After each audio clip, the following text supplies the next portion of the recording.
So this Southern Journal ran in August 2000. It was written by Sarah Jernigan, who's one of our writers out of Mississippi, and it answered the burning question that all Southerners have at one point or another, so stay tuned, it's a good one. No, ma'am, I promise, Elvis is not living upstairs. For 2 long, hot teenage summers at Graceland, these words were as familiar to me as, yes, the slaw goes on the barbecue sandwich. There are those who still expect Elvis to walk out the door, get in a Cadillac, and drive through the gates. I know. I was a tour guide at Graceland. Elvis had always been a part of my world, even though I was too young to realize the effect he was making in music. To me, he was no international phenomenon. He was a neighbor. When he died in August 1977, it was as if a family friend had passed away. I had no idea what he meant to thousands of people until the summer of 1988.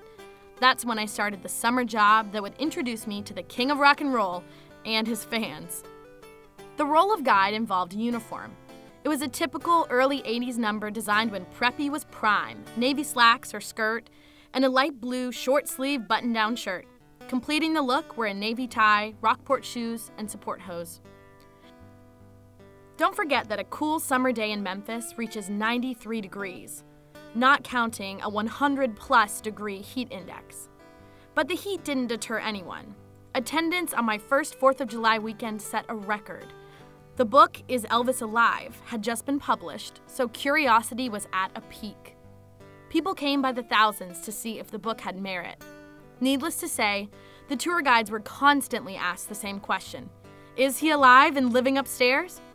Sometimes it hurt to tell some sweet lady who'd been saving up for months to buy a ticket, no ma'am, I'm afraid he's not. Strange questions were common. One lady standing in line to tour Elvis's private plane glanced around and asked anxiously, "How long will we be up?" Bless her heart, she assumed that a ticket to the plane meant a ride.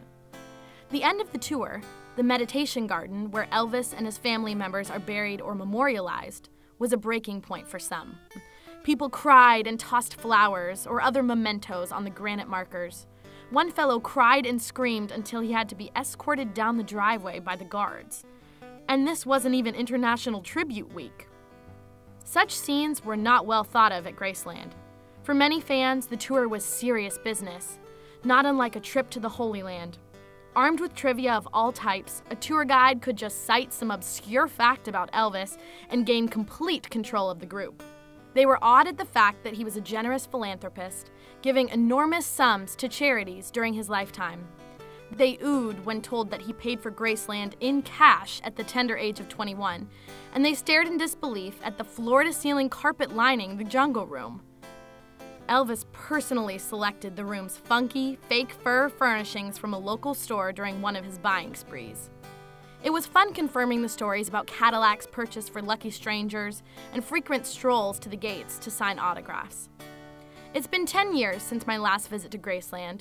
I've heard they don't even use tour guides anymore, just those museum headsets that talk to you via audio tape.